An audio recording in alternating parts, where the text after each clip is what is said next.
A very good morning to you. Asante sana for tuning in to K24 This Morning. We do have an amazing show lined up for you indeed. My name is Shiko Kaitani and welcome to Rise and Shine. Now, 2020 is fast approaching, and that means for many of us, it's time to start asking tough questions. Like, what's next career-wise? I'm actually here to speak to you if you are procrastinating on starting that side hustle or even that business. If you have this burning desire to start that business venture or actually be your own boss, well, it's time to think business in the year 2020. And my guest today, Samuel Murage, who is a life coach, is so passionate about speaking on entrepreneurship. He's actually the founder of DTI Group, which is Dress to Impress. Karibu sana. Thank you very much, Chico. So good to see you after a very long time. Yeah, nice to see you. So I know you're the guy for the job when we talk about entrepreneurship, because you're so passionate about it. I've been seeing so much of the work that you do on social media. You're really out there to get people to start thinking for themselves. Exactly. And getting out there and taking chances. Yeah, sure. But you know, there's someone who probably is wondering, gosh, am I really made for business, to be honest? How do I know if I am? For most entrepreneurs, they don't just wake up in the morning and they start businesses. Yeah. This is something that they start when they are still very, very young. Right. Most probably when they are still in high school or either primary school or even in university or college. Absolutely. Whereby you identify a problem or something that needs to be done. And then you just wake up and start it off. So most of the entrepreneurs actually started businesses when they were still very, very, very young. Okay. For you, it's just to get to know at what point did you start thinking about business? Maybe when you are still in primary school, maybe in high school, or maybe in university. Try to get opportunity, and then you provide solutions for people that are around you. So chances are you probably already know what you want to do. Yeah. You just haven't tapped into it. Exactly. Okay. And I like the fact that you said something about identifying a need that's out there, because that's a good place to start. So within your community, in your office, try and see what is lacking that you can actually plug into. Yeah, sure. Okay, that's a good place to start. And in your opinion, what really does make a good entrepreneur? Because there are some who say I'm a business person, but really, they don't have the traits. A great entrepreneur is very passionate about what they are doing. So passion is very key. Number two, a lot of commitment, because you can have the passion, you can have the drive, but there is no commitment. The third point is about consistency, meaning that you need to keep on doing what you're doing, because you don't just wake up in the morning and then you sow a seed and then you reap immediately. Right. So you need to be very consistent. So consistency is very, very key if you want to become a very successful entrepreneur. Yeah. There's a tough decision many people have to make. Yeah. Especially you've been seeing what's going on with, you know, a lot of the industries, a lot of people, you know, just being laid off. There are all these redundancies. Yes. So many people have to think about this transition. And, you know, what do you advise them when someone says, oh, you know, I'm thinking about quitting my job, or I actually got laid off, and now I've sort of being pushed pole to this world of business? Yeah, you don't have to wait until things are hot for you to start up a business. Yeah. For me, the easiest way would just to think about what is it that you are passionate about. And for you to generate what is that you're passionate about, you just look at the past experiences. Right. What experience do you have? Then you look at maybe what has caused pain in the past, what has caused joy in the past. And out of that, you are able to explore. Right. Call it exploring your passion. So once you explore your passion, you don't have to wait, because these are things that you can do with no struggle, because you can actually do it when you're still working, and then you start working it out slowly until you get to a point whereby you can have the safe landing. Otherwise, when you keep on postponing, procrastinating, this is something that will never be done. And you have said we are getting to the year 2020. You need to have what is called the goal for the 2020. One of the goals should be, I want to start a side hustle. Right. And for you to start a side hustle, as I said, you need to get to know what is it that you're passionate about and what you can actually do without incurring a lot of costs. Because I can't tell you for a fact, getting into a business is not easy. It's not like, you know. You can't just wake up and say, I'm opening up a factory. You cannot just wake up. You need to work it out slowly. You sow a seed and then it grows. You have to grow it. And the sowing includes research. researching. Yeah. Talking to people. Consulting. Exactly. Yeah. So once you identify, maybe this is the kind of business that I want to do. Of course, we've talked about, trying to identify the key idea that you might have for having a great business or successful business, which is also very sustainable. Okay. So you need to do a lot of research. Who else has done it? So you get to understand, there are things that needs to be done. So you do a lot of research because most of the businesses fails because we don't know the kind of the systems that we need to put up. We don't even know the kind of the models of the business that we need to set up. Right. So you need to do a lot of research. Talk to people that have done it successfully, and then try to add value in what already they are doing. Okay. Yeah. As Kenyans, you know that we have been accused or labeled copycats because when someone opens quails and it's doing successfully, before you know it, everyone is doing quails. You saw that.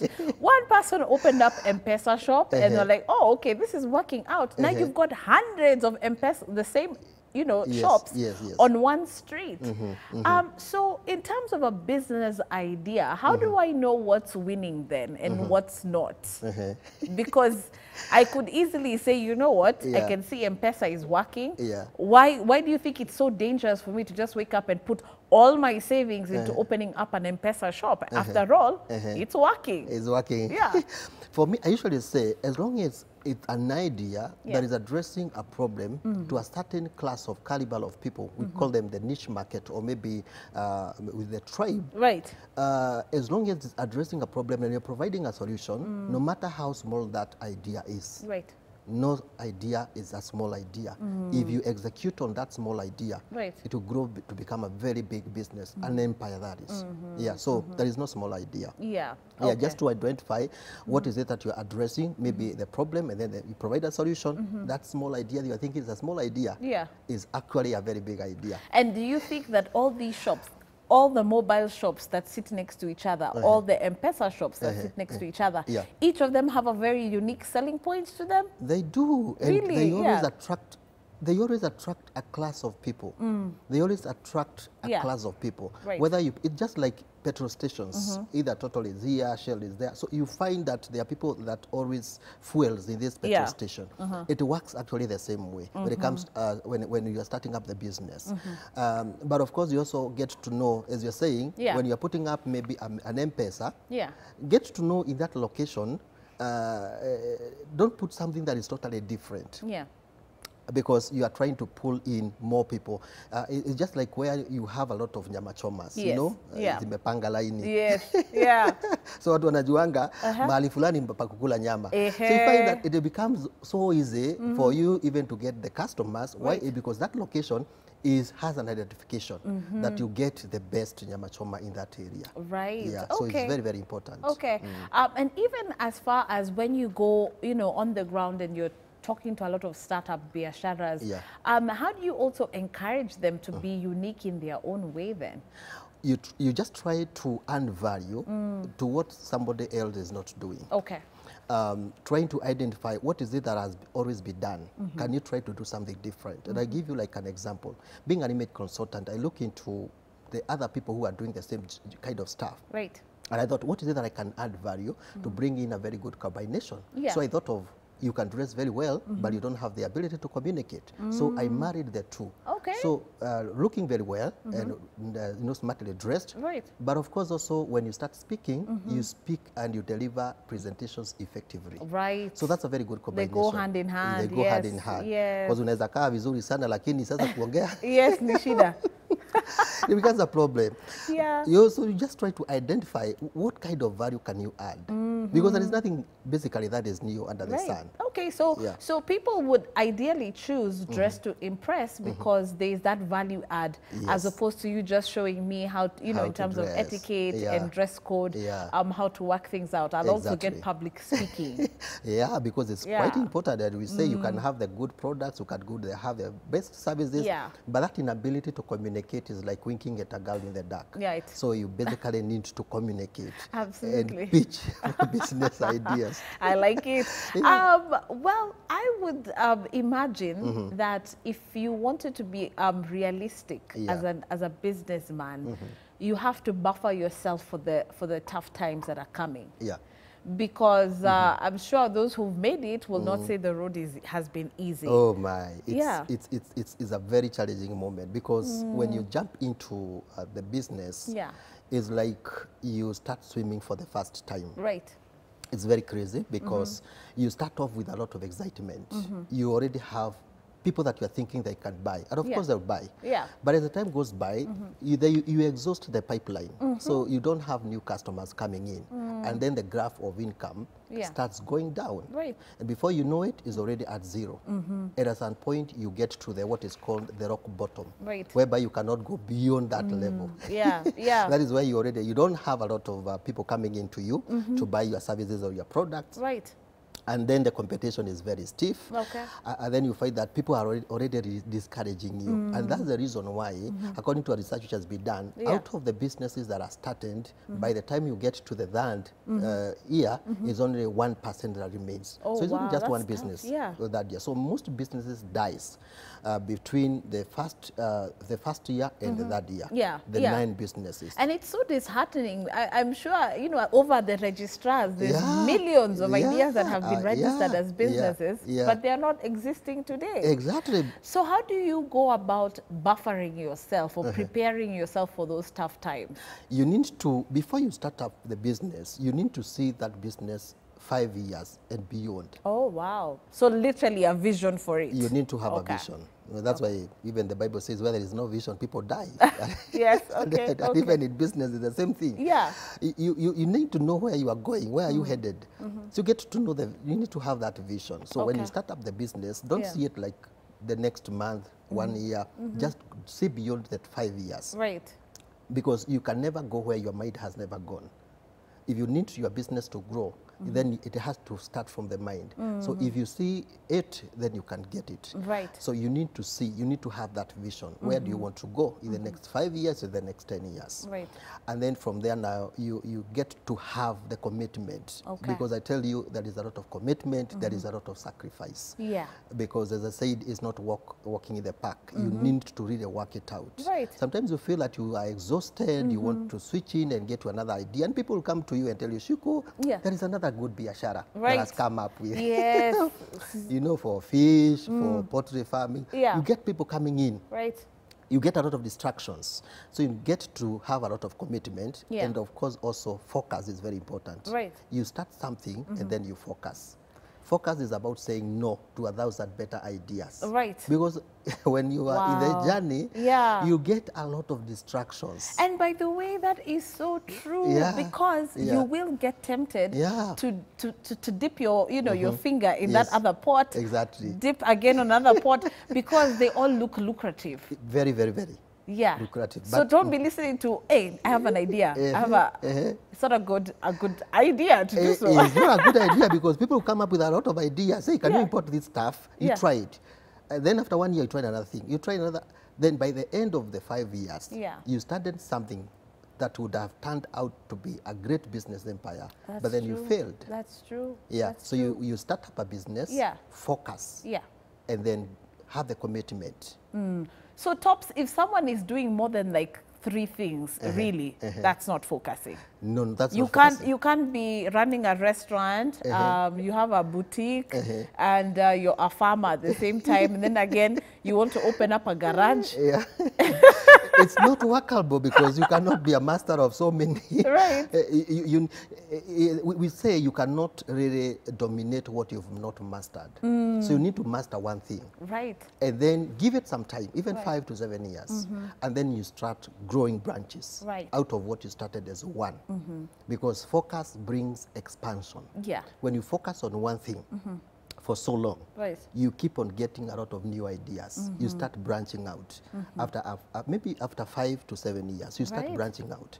But most of the time you find you start up a side hustle, a hustle, and then some people comes to you and tell you, I have an idea why don't you try this? Yeah. Then whatever you had already started, then you kill it. Yeah. Because now the energy that you had, you've started distributing that same energy to different products and services that you want to offer. Right, and So that's what makes it a very dangerous affair. Exactly. Right. Exactly. So you need to focus on one. And as I said, focus is about saying no to 1,000 better and beautiful ideas. Right. And you stick with one. Okay, and then I think it boils down to you being really passionate about what you want to do, like you said in the beginning, because only when you're passionate and dedicated to that one brilliant idea, then will you have your focus there.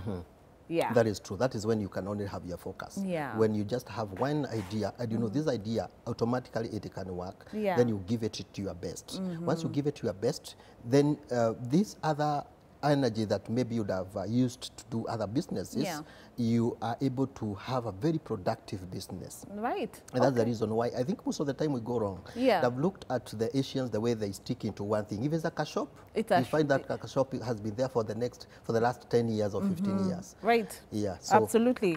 Focus is important. Okay, for someone who's probably watching in their 20s, that's brilliant. They have the advantage of time. Yeah, yeah. How do you then address those ones who say, okay, but you know, to begin with, I do need the 5, 6, 7 things I'm doing because I don't have the capital to start up. How then do I focus?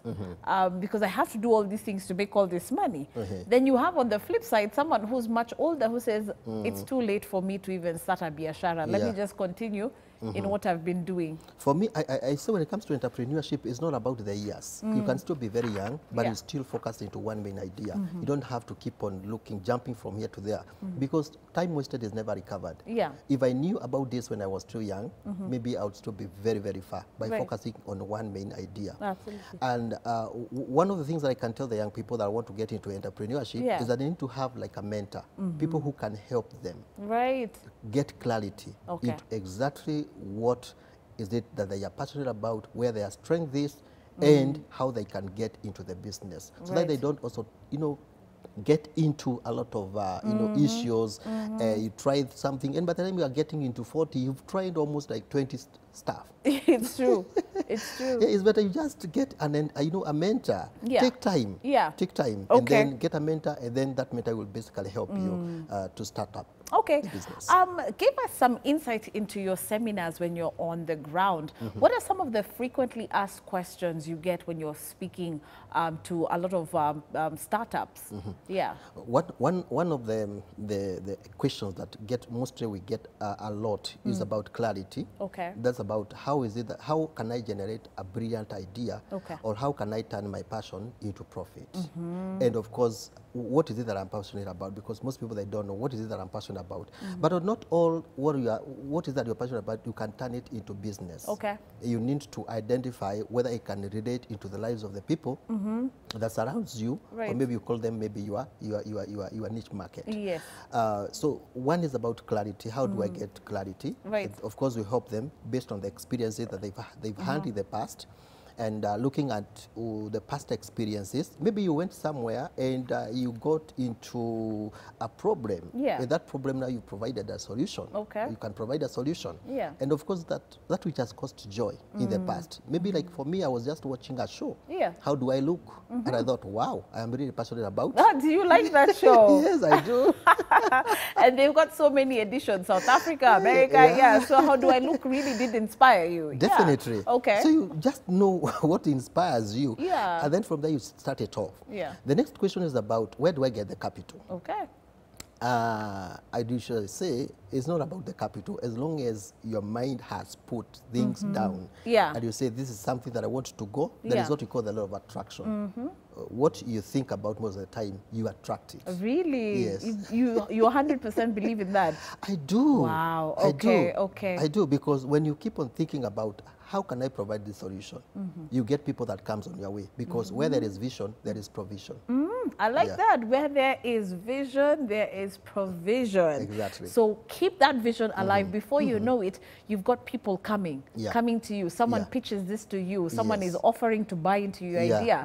And the more you keep talking about it, you just never know who it might land on. Exactly. And you never know who is watching, by the way. And you never know who's been looking for something to invest in. Exactly. Right. So never give up. Never give up. Okay. Then the other thing is about at some point you feel that you want to give up. What next? Do you now start all over again? Every business person has gone through tough seasons. All days are not Sundays. So you get some days which are very difficult, months which are very difficult, and you find that it has been so hectic and problematic to run the business. So what you need to do is that you need to look for people who can refuel you. You know, kama una drive gari na imeisha mafuta utafanya nini? You just get into the petrol station. It's true. And the same thing. Yeah. You find that you still don't have energy. For me, that is what I do. I look for somebody we can have a conversation, and he fuels me. Right. Unknowingly. Okay. Getting that one point that will turn around my life. All right. In terms of my business. Okay. So you need to have somebody that can always encourage you. So important. So important. We tend to forget that. You're also very passionate about talking about generational entrepreneurship. Yes. And when we talk about generational, you're talking about longevity in terms of a business. You've just mentioned how our Asian community is so good at that. Whatever was started in the 40s is still standing today. That is very true. So when in terms of longevity, what's the secret to their longevity? For me, what I've realized is about focusing on that one, my main idea, and looking into, is it a very sustainable, a business from the one go. So when you think and when you get to know that you are providing a solution to where there is a problem, it's a business idea that works. For me, it's just about the consistency that you need to have. And they have been consistent? Very consistent. So I know you have mingled with the likes of, is it Broadway's? Yeah, like Broadway's. The bread company? Yes. Okay, Yeah, so the secret is all about business that can actually outlive you. Right. A business can grow beyond your life. So when you're talking to that MD of Broadway's, are these some of the nuggets he was telling you of wisdom that he was sharing with you, that it's all about the consistency? It's about consistency and get to know what people really want. Don't sell to people what they don't want, because that is where we go wrong. You try to force someone into buying something that they really don't want to buy. Right. So for me, my take home was, what is it that the people want from you? So get to know what they want, and then you consistently provide that solution. Right. You'll actually be in the business forever and ever. Forever and ever. And how old is Broadway's, by the way? I think it's more than 50 years now, if I'm not wrong. Wow, that's impressive. Yeah. So you talk about like third, fourth generation kids are actually working in that company. That's impressive. That's impressive. Why do you think people fear biashara? One is because of fear of failure. And I can tell you for a fact, people have failed, and others have failed successfully. As in you've tried the business. You've tried the business, it has not worked. Right. After 1 or 2 years, now you start hustling back again. I say, well, maybe it's just an after job. I've come across people who have tried businesses. There's a side hustle, then you think things might work out. And then from there, things don't work out and you have bills to pay. So what do? You don't have the capital. You start looking for a job. So people fear failure. And I usually say never fear to fail, because out of failing, that is where you learn. There is one guy that always inspires my life. He's called Vusi. He's from South Africa. He says that him being an investor, he can never invest in a business that has never failed. Really? Yeah. Oh, wow. Yeah, because at some point you will fail. Yeah. So what he's trying to look for is your tenacity as an entrepreneur. He wants to see how far you're willing to go for your idea. Exactly. That's what he'll invest in. Yeah. The passion. The passion, and so you need to know that even if you are to fail, you are learning. Yeah. We learn by failing. Okay. Yeah. That is how we are able to grow our businesses. All right. Here's something that actually involves your core business, which is for DTI, Dress to Impress, and it's about how to pitch your business idea to potential sponsors and actually win. Yes, yes. So what does it take to go in there, pitch that idea and tell someone like Samorage, you know what, I have this shop that's a curio shop and I do this and this and this and this. How do I win you over? One thing, most people have very good and brilliant ideas. Yeah. But they don't have the audacity to stand and pitch. As in, they are afraid. Right. And one of the greatest fear that we have, over 40% of the population globally, is the fear of public speaking. What? So you have that you are like, hey, mimi ndio nitasimama mbele ya watu. Yes. Where do I start? Right. If leading a word of prayer becomes hard, or giving vote of thanks, or about pitching for a business. Yes. So for one, you need to know. Yeah. How do I come up with a pitch that can sell? So maybe I can give a few points. Number one, you need to know the audience. That is, you need to know the people that you'll be talking to. Okay. Maybe what they do believe in, Yeah. their values. You need to know the age bracket, maybe the educational background, the Yeah. language, the attitude toward the subject matter. So you need to know the audience. You do the audience analysis. Right. The people that you think they can either buy into your idea, or you think they can buy your business, Yeah. or maybe they can buy your product or services. Number two, now you determine your general purpose. What do you want to achieve at the end of the presentation? Okay. Do you want to persuade them to maybe invest into the business? Do you just want to create an awareness that is informing? Yeah. Or you just want to entertain, make Yeah. them happy? So what do you want to achieve? Number three, now you select and narrow down your topic. Okay. So you need to come up with a very catchy topic when it comes to pitching, so that people can buy from the word go. So you need to develop or craft in Yeah. a topic. Number four, now you need to determine precisely what Yeah. exactly do you want to achieve. That is the specific purpose. Okay. What do you want? What's the end result? Right. What do you want to achieve at the end of that presentation or at the end of that pitch? Right. Then number five, you need to organize and structure your presentation. Right. When you stand to speak, where do you start? That's where you find people start sweating. The voice becomes shaky. Yes. Yeah. And you are scared of people because they are staring at you. Absolutely. Yeah. Because you don't know where to start.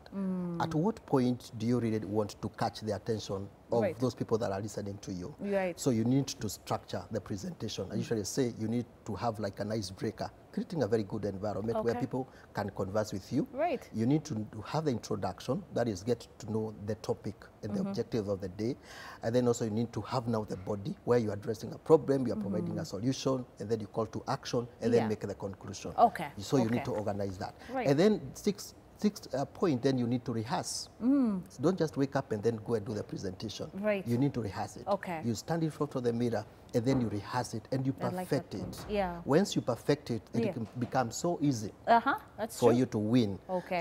the people that you are pitching to. Right. So you need to rehearse. And then lastly, now you deliver the presentation. All right. Maintaining the eye contact, engaging the audience, because the attention span for any audience is around 5 minutes. So you need to keep on engaging the audience. Okay. Yeah, so Okay. those are the 8 steps that you need to use so Wow. that you can effectively deliver a pitch. And thank you for the detail. As we're winding down, because we've actually come to the end of our session together, Okay.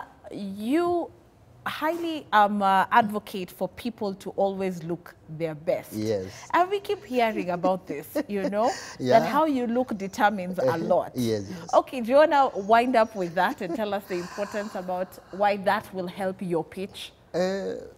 We say that in business, you only have 3 seconds to create a great first impression. And when you stand to speak or give a presentation, that is what we call the initial credibility. Yeah. And that is based on the appearance Okay. and the body language. Yeah. So dressing is very key because it represents what you believe in. Are you able to take care of yourself? Because if you don't dress well, it Yeah. means that you don't even respect yourself.